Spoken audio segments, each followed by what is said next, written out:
8. Quando ouviram a voz do Senhor Deus, que andava no jardim pela virada do dia, esconderam-se da presença do Senhor Deus, o homem e sua mulher, por entre as árvores do jardim. E chamou o Senhor Deus ao homem e lhe perguntou: onde estás? Ele respondeu: ouvi a tua voz no jardim, e porque estava nu, tive medo e me escondi. Perguntou-lhe Deus: quem te fez saber que estava nu? Comeste da árvore que te ordenei que não comesses? Então disse o homem: a mulher que tu me deste por esposa, ela me deu da árvore e eu comi. E disse Deus à mulher: que é isso que fizeste? Respondeu a mulher: a serpente me enganou e eu comi. Então o Senhor Deus disse à serpente: visto que isto fizeste, maldita és entre todos os animais domésticos e os que és entre todos os animais selváticos. Rastejarás sobre o teu ventre e comerás pó da terra todos os dias da tua vida. Porém, inimizade de ti e a mulher, e entre a tua descendência e o seu descendente, este te ferirá a cabeça, e tu lhe ferirás o calcanhar. E a mulher disse: multiplicarei sobremodo os sofrimentos da tua gravidez, em meio de dores darás luz aos filhos. O teu desejo será para o teu marido, e ele te governará. E a Adão disse: visto que atendeste a voz da tua mulher, e comeste da árvore que te ordenara não comesses, maldita é a terra por tua causa, e em fadigas obterás dela o teu sustento durante os dias da tua vida. Ela produzirá também cardos e abrolhos, e tu comerás a erva do campo. Do suor do rosto comerás o teu pão, até que tornes a terra, pois dela foste formado, porque tu és pó e ao pó tornarás. E deu o homem o nome de Eva, a sua mulher, por ser a mãe de todos os seres humanos. E fez o Senhor Deus vestimenta de pele para Adão e a sua mulher, e os vestiu. Então disse o Senhor Deus: eis que o homem se tornou como um de nós, conhecedor do bem e do mal. Assim que não estenda a mão e tome também da árvore da vida, e coma e viva eternamente. O Senhor Deus, por isso, o lançou fora do jardim do Éden, a fim de lavrar a terra que lhe fora tomada. E expulso o homem, colocou querubins ao oriente do jardim do Éden, e o refúgio de uma espada que se revolvia, para guardar o caminho da árvore da vida. O nosso tema de hoje, a gente vai falar muito sobre intimidade. E uma das frases dessa leitura que mais me chamou a atenção foi quando o Senhor foi procurar Adão. Ele disse duas palavrinhas: onde estás? Foram palavras bem simples: onde estás? Mas antes da gente entrar nesse assunto, vamos entender uma coisa. Quando a gente vai voltar lá para Gênesis 27, fala que o Senhor nos fez imagem e semelhança dele. Criou Deus, pois, o homem à sua imagem, e a imagem de Deus o criou, homem e mulher os criou. Nós somos imagem e semelhança de Deus, sim. Nós temos a capacidade de raciocinar, nós temos a capacidade de amar, e também temos a capacidade de tomar nossas decisões. O que a gente vai ver lá em Gênesis 3 e 8, que foi onde a gente começou a ler, e diz que quando ouviram a voz do Senhor, que andava no jardim pela virada do dia, a gente pode entender que Deus criou Adão e Eva, colocou ele no jardim, mas também ele tinha uma intimidade com a criação dele. Por quê? Porque ele, na virada do dia, ele passeava pelo jardim. E se você prestar atenção, ele chamou por Adão e Eva: onde estás? A gente pode entender que, se ele o chamou, ele tinha uma conversa. Tinha ou não tinha um diálogo? Se você tem uma intimidade com alguém, uma proximidade, essa pessoa vai sentir falta de você quando você não estiver presente. A gente pode entender que Deus tinha um relacionamento próximo com Adão e Eva. Para a gente ter um relacionamento próximo, eu tenho essa intimidade quando eu tenho uma comunhão. Amigo nosso ou marido e mulher, ou filhos, ou família. A gente só tem essa intimidade quando a gente tem esse relacionamento. Ou seja, relacionamento ele gera intimidade. E o que é intimidade? É relação muito próxima, amizade íntima, familiaridade. Quem é íntimo seu, ele te conhece. E o nosso Deus, ele conhece até o mais profundo do nosso ser. Mesmo sendo uma pessoa próxima, ele vai te conhecer por causa da frequência que ele tem de conviver com você. Mas o nosso Deus, que foi o que nos criou, que foi o que nos formou, ele já conhece o nosso íntimo. Ele conhece o mais íntimo do nosso ser. Quando a gente fala de relacionamentos, a gente pode colocar em relacionamentos virtuais. Essas pessoas que começam a ter relacionamentos virtuais. Se você prestar atenção, normalmente quando você vai falar desse tipo de relacionamento, quem está do outro lado não vai conhecer quem está aqui. Por quê? Porque você só mostra para o outro aquilo que você quer que ele veja. Ou seja, o teu momento de raiva vai mostrar? Não. O teu momento de mais estresse? Não. As mulheres que estão naquele dia vão mostrar? Não. Se até quando a gente está no começo do namoro, de vez em quando a gente quer mostrar só o lado bom, imagine se for um relacionamento virtual que você só vai mesmo atender, ou seja, você só vai mostrar para o outro lado aquilo que você quer mostrar, aquilo que você quer que ele veja. Mas a questão é, isso não traz intimidade. Intimidade é você estar próximo, é a pessoa conviver com você. E nessa intimidade ele também vai ver os seus defeitos. Nós podemos entender que a proximidade ela revela defeitos, mas também a proximidade ela te dá uma liberdade.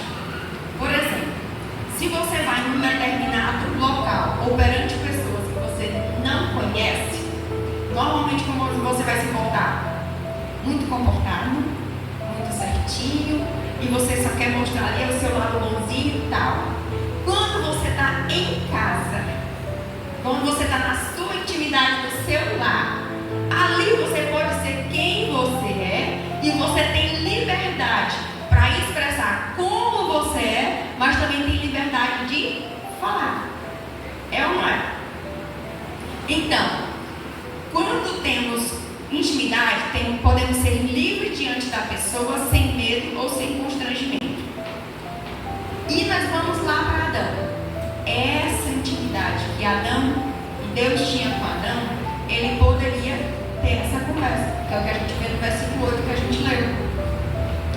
Salmos 25:14 diz: a intimidade do Senhor é para os que o temem, os quais ele dará a conhecer a sua aliança.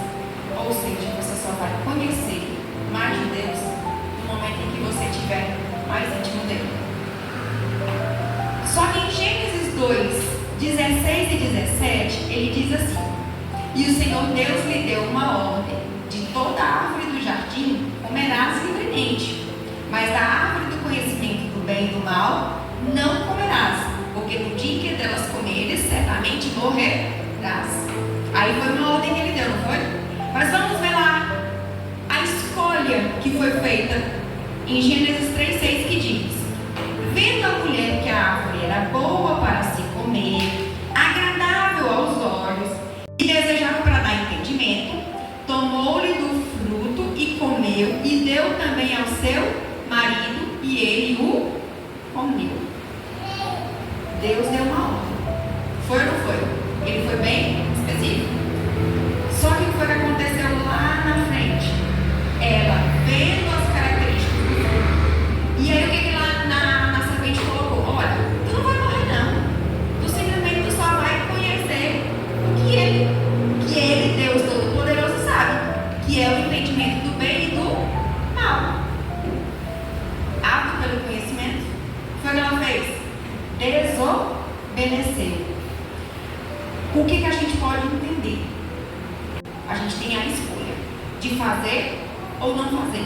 Isso é uma característica que Deus deu para o ser humano. Dentro de todos na criação, Ele deu essa característica somente ao ser humano. E nós podemos entender que o pecado é o quê? Tudo aquilo que pensamos, fazemos e praticamos que não agrada a Deus. E é também através do pecado que Satanás usa para privar o homem de alcançar a eternidade por Deus. E sabemos que o pecado, ele simplesmente criou uma barreira. Ele nos afastou de Deus.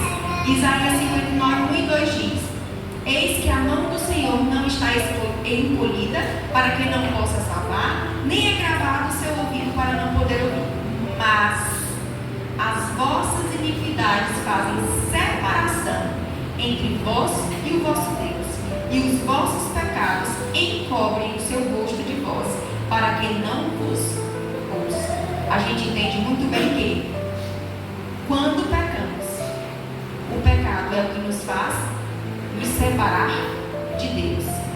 Vamos lá em Gênesis 3:10 que diz: quando o Senhor perguntou, onde estás? A resposta dele foi: eu ouvi a tua voz no jardim, me escondi porque estava nu, tive medo. Se a gente pode prestar atenção, aconteceu 3 coisas com Adão. Primeiro, ele viu a sua nudez. Após ele pecar, a primeira coisa que aconteceu foi se abrir os olhos. Não foi isso? Que ele viu a sua nudez, ou seja, ele teve o conhecimento do bem e do mal. A gente coloca aqui, ele perdeu a inocência. Quando a gente vê uma criança, ela pode estar peladinha, pequenininha, bebezinha. Ela não vai se importar nem um pouco. Por quê? Porque para ela aquilo ali é a coisa mais natural. Por ela ter a inocência de criança, aquilo ali não vai afetar em nada nela. Mas a partir do momento em que ela começa a crescer, que ela já começa a ter entendimento de algumas coisas, e onde ela já vai entendendo o que é certo e o que é errado, você já vê a mudança de comportamento na criança. Ela já não vai mais querer andar sem roupa, ali no meio dos outros. Ou quando vai tomar banho ou se vestir, não quer mais que o pai ou a mãe ajude, já fica se escondendo. Essa é uma das primeiras coisas que aconteceu quando teve o pecado, quando Adão e Eva pecou. Perdeu-se a inocência. Aquilo que eles já estavam nus, só que eles não prestavam atenção nisso. Por quê? Porque essa parte do bem e do mal eles não prestavam, não era para eles verem. Mas no momento em que eles desobedeceram a ordem do Senhor, que o pecado entrou no mundo, o que acontece? O seu entendimento do bem e do mal, eles conseguiram ver a nudez. Ou seja, perderam a inocência. E aí, outra coisa que ele diz, eu tive medo. Se você prestar atenção, quando a gente diz assim, menino, não faz isso, o pai dá uma ordem. Aí o menino pega e vai lá e desobedece. E aí ele viu que fez coisa errada. O pai já diz, se tu fizer isso, vai acontecer assim. Ele já sabendo que cometeu coisa errada, qual é a reação da criança? Ele vai sentir medo. E o interessante é que eu vi essa semana um vídeo que ele falava muito da questão das crianças.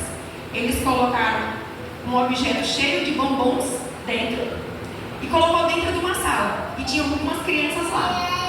E aí eles deixaram as crianças lá só com esse objeto. Uma menina muito curiosa, ela foi lá, não tinha nenhum adulto, mas estavam filmando. Ela foi lá e abriu o recipiente. E os bombons começaram a descer e espalhar na sala inteira. Ela começou a ficar apavorada. E ela tentou ainda fechar, não conseguiu. E aí os outros começaram, as outras crianças começaram a ficar apavoradas. E ela começou a chorar. E uma das crianças, simplesmente de tanto medo que ela ficou, ele foi se esconder. Ele saiu da sala e se escondeu. Enquanto os outros ficaram assim, não fui eu, nem me aproximo, não fui eu.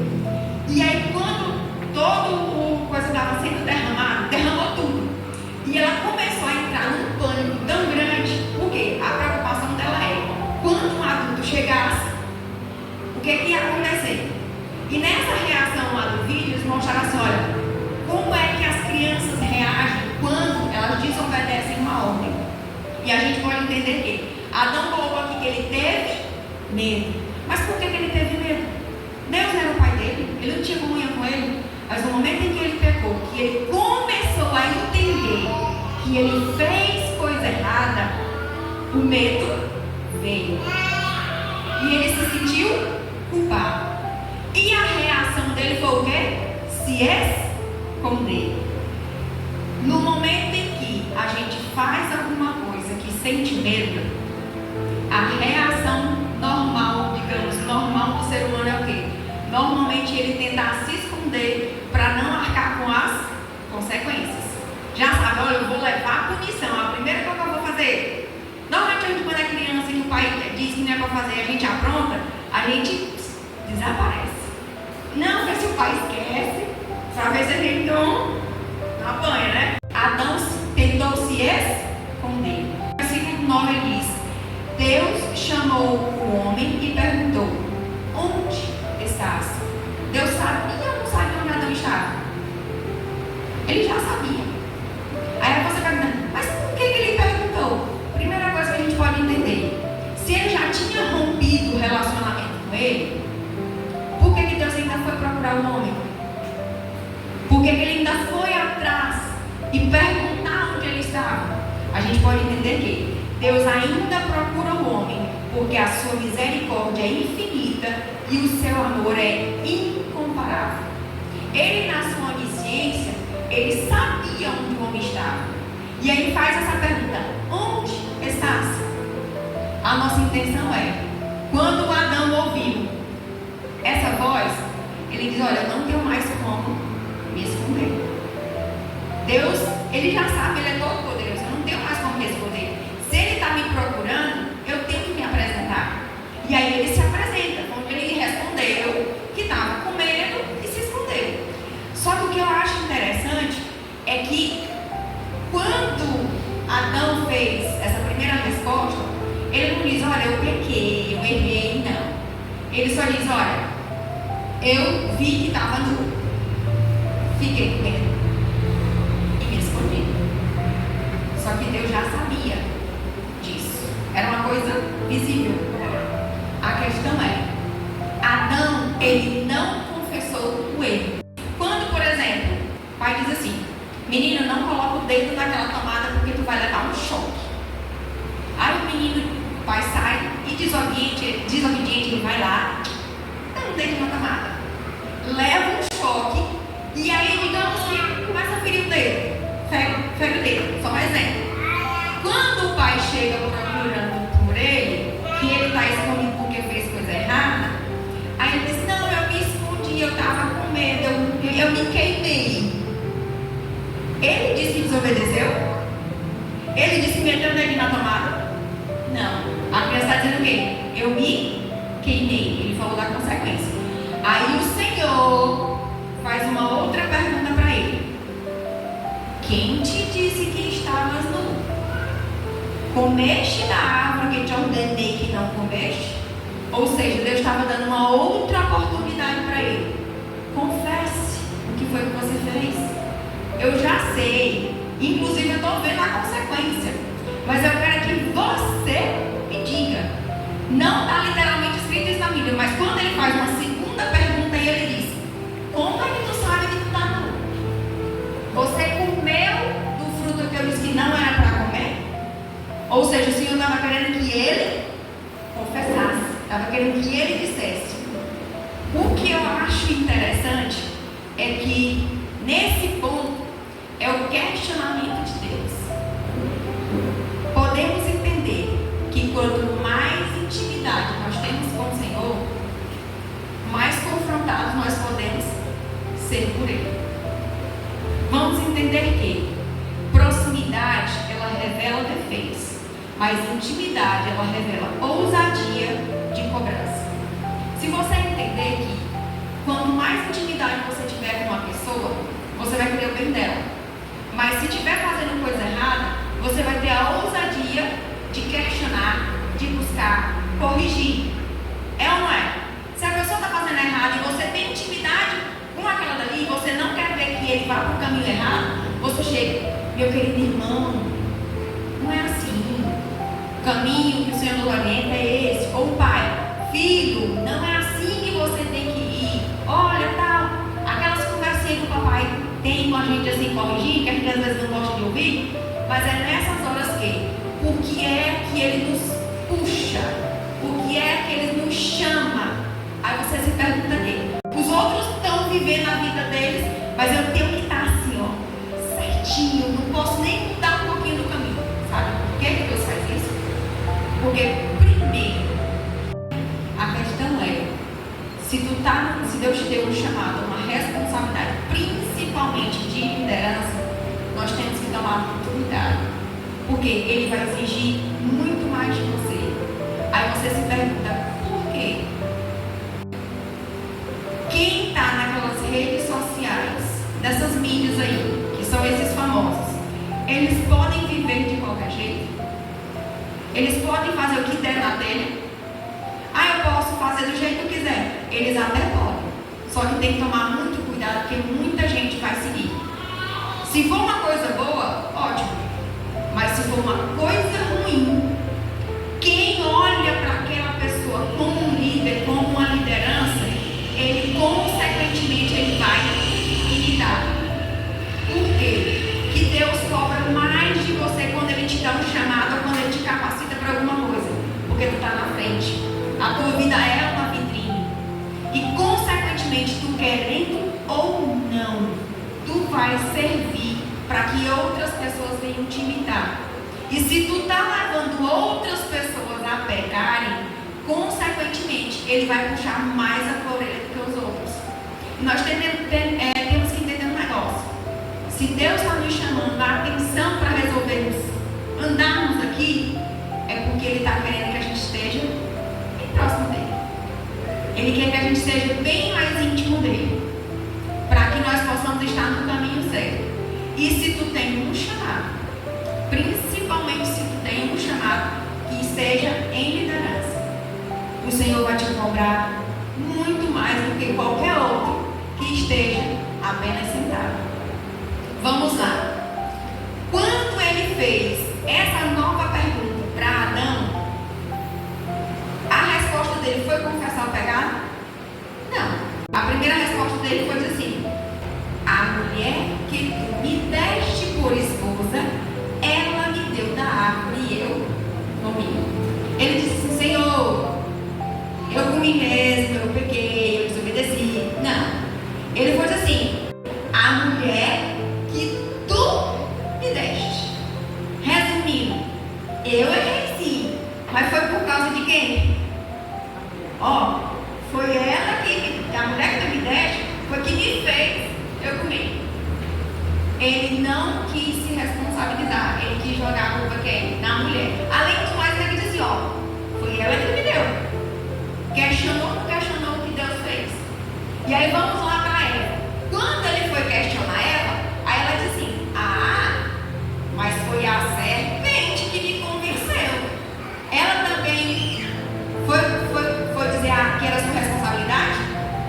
Não. Ela jogou a culpa na serpente. A gente pode entender que quando eles foram questionados, eles não marcaram com a responsabilidade ou não queriam marcar com as consequências das suas atitudes. E nós podemos entender da seguinte forma: o pecado, ele traz consequências. E se você for verificar, lendo o texto, quando o homem acusou a mulher e a mulher acusou a serpente, o Senhor não quis mais ouvir mais nada. Ele não quis ouvir mais desculpa. Ele já foi logo: olha, pois já que não reconheceram o erro, vamos agora para as consequências. A primeira consequência que a gente pode ver é que o homem perdeu a comunhão com Deus. Foi a primeira que a gente viu, foi isso? Quando ele perdeu a comunhão com Deus, ele também perdeu a sua inocência. Ele começou a ter o conhecimento do bem e do mal. Mas aí já vai para as consequências individuais. A primeira consequência que ele falou, ele não perguntou nada para a serpente, ele já foi logo sentenciando, dando o juízo. Ele disse o quê? Para a serpente. Ele traz dupla referência ao que envolve a serpente. Primeiro, referente à serpente animal. Maldita és entre os animais domésticos e animais selváticos, e rastejarás sobre o teu ventre e comerás do pó da terra todos os dias da tua vida. Isso relacionado à serpente animal. Agora relacionado a Satanás, que personificou-se na serpente, por inimizade da descendência de Adão contra ele, como também a sua cabeça seria ferida pelo descendente de Adão. A gente pode ver que teve consequências, não foi isso? A consequência para a mulher foram duas também. Como? Primeiro, ela ia ter uma gravidez e o parto seria doloroso. E a gente pode entender que, principalmente, questão das mulheres que já engravidaram sabem que gravidez não é um processo muito bom. Nos primeiros meses é um negócio que enjoa, que dá um monte de reação, e no final é dor para tudo quanto é lá. E no final ainda tem o parto, que essa também é mais complicada ainda. A outra consequência para a mulher, que ela ia ser subordinada ao marido. O seu desejo será para o teu marido e ele te governará. Só que tem um detalhe: o marido não era mais aquele que estava em comunhão com Deus. O marido já tinha sido corrompido pelo homem. Agora imagina um relacionamento conjugal onde as partes não têm comunhão com Deus. Me diz se o relacionamento vai ser fácil? Já começa por aí. Já a consequência para o homem, ele diz o quê? Por causa da atitude do homem, a terra foi amaldiçoada. E, consequentemente, ele como provedor, porque antes assim, a natureza já estava muito bem, era só tirar o fruto, comer. Só que ele disse, olha, por causa da tua desobediência, a terra foi amaldiçoada. Ou seja, agora para você comer, agora você vai ter que trabalhar. E o trabalho não vai ser tão simples, o trabalho vai ser penoso. A gente viu isso, as consequências individuais para cada um. Contudo, teve as consequências para a coletividade, que é para a humanidade. Quais foram elas? A morte. A gente pode entender que a morte física e a morte espiritual. Em relação à morte física, a gente pode ver no versículo 19 que ele diz: tornará ao pó da terra. E quando a gente fala na questão da morte espiritual, a gente fala muito da separação de Deus. Quando eles cometeram esse erro, qual foi a consequência no final? Eles foram expulsos do jardim do Éden. Ou seja, aquela intimidade, aquela comunhão, aquela presença que eles tinham do Senhor, eles já não poderiam mais ter. Só que assim, Deus é tão bom, Ele é tão misericordioso, que Ele não pega o ser humano e diz: ah, já que tu desobedeceu, agora vai viver a vida e vá, de qualquer jeito. Ele ainda fez uma coisa pela Adão e pela Eva. Ele cobriu, ele te veste de pele de animal. Mas me diga uma coisa: para se ter uma pele de animal, o animal teria que morrer. O animal teria que morrer. Deus fez vestimentas de peles. O pecado, ele traz um derramamento de sangue. Quando Adão e Eva pecaram, Deus matou animais para cobrir a vergonha do casal culpado. Grande importância o papel do sangue na remissão de pecados. O sangue está ligado à vida, enquanto o derramamento de sangue está ligado à morte. No Antigo Testamento foi mostrado o diagnóstico do problema. Lá no Antigo Testamento foi mostrado que o homem pecou. Esse era o diagnóstico que Deus tinha feito. Ele precisava de uma resolução. Ele precisava desse problema resolvido. Temporariamente, o que era feito? Sacrifícios de animais para que momentaneamente fosse resolvido esse problema. Só que a gente pode entender que no Novo Testamento é que veio o remédio definitivo. Que foi quem? Jesus, que derramou seu sangue por nós. E lá em Gálatas 3:22 diz: mas a Escritura encerrou tudo sobre o pecado, para que mediante a fé em Cristo Jesus fosse a promessa concedida aos que creem. Hebreus 9:28. Assim também Cristo, tendo se oferecido uma vez para sempre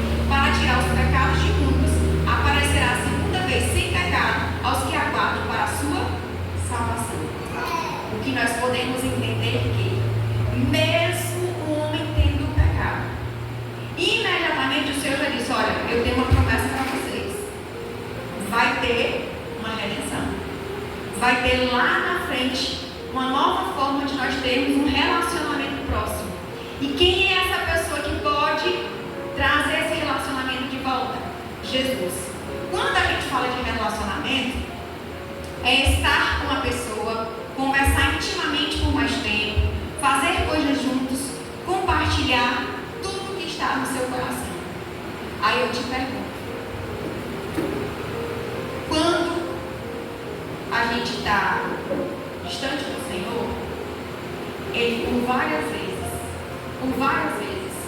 Ele sempre pergunta: onde estás? Por várias vezes Ele busca: onde estás? E mesmo quando a gente está na sua casa, muitos de nós, não é questão de apontar deles, mas eu digo muitos de nós, quanto tempo faz que já ouvimos a voz do Senhor? Porque se estamos com um relacionamento íntimo com Deus, a gente ouve a sua voz. Aí a minha pergunta é: quanto tempo faz que a gente ouviu a voz dele? A outra pergunta é: faz quanto tempo que você conversa intimamente com Deus? Ou quanto tempo você disponibiliza para ter comunhão com Ele? Você, antes de tomar uma decisão na sua vida, já compartilhou com Ele e pediu orientação para qual caminho você deve ir? E qual foi a última vez que você meditou nos ensinamentos que Ele deixou? A nossa mensagem de hoje é simples: que a gente possa entender que nós temos que buscar um relacionamento mais íntimo com o Senhor. Quem está afastado, Ele está perguntando: onde estás? Mas nós que estamos aqui, Ele pergunta: eu quero ser mais próximo de Ti. Eu quero estar mais perto de Ti. E quando o pastor falou aqui na mensagem que o Miqueias falou da questão de onde está o teu tesouro, é onde está o teu coração, a pergunta que eu faço é: se a gente está com o nosso coração nas coisas lá fora, consequentemente nós não estamos muito próximos do Senhor. Quando o Miqueias falou assim: eu tenho que me converter, eu tenho que voltar a aceitar Jesus de novo. Ou seja, quando a gente tem esse entendimento que a gente está distante, a gente quer proximidade, a gente quer estar mais perto. E aí eu me lembrei de uma música, quando eu estava meditando hoje aqui, uma música antiga, da Aline, que ela diz assim: quero voltar ao início de tudo, encontrar-me contigo, Senhor. Quero rever meus conceitos, valores, eu quero reconstruir. Vou regressar ao caminho, vou ver as primeiras obras, Senhor. Eu me arrependo, Senhor, me arrependo, Senhor, me arrependo, Senhor. Eu quero voltar ao primeiro amor, ao primeiro amor. Eu quero voltar a Deus. Eu quero voltar ao primeiro amor, ao primeiro amor. Eu quero voltar a Deus. O que a gente pode entender hoje é que o Senhor, Ele está nos chamando para voltar para mais perto dele. Ele quer que sejamos mais íntimos. Para que no momento em que a gente possa estar mais perto dele, a gente também possa ser usado por ele de acordo com a vontade dele. Então, quando você se disponibilizar de estar, Senhor, eis-me aqui. Mas para você dizer isso, você tem que estar próximo dele, para que você seja um vaso, um instrumento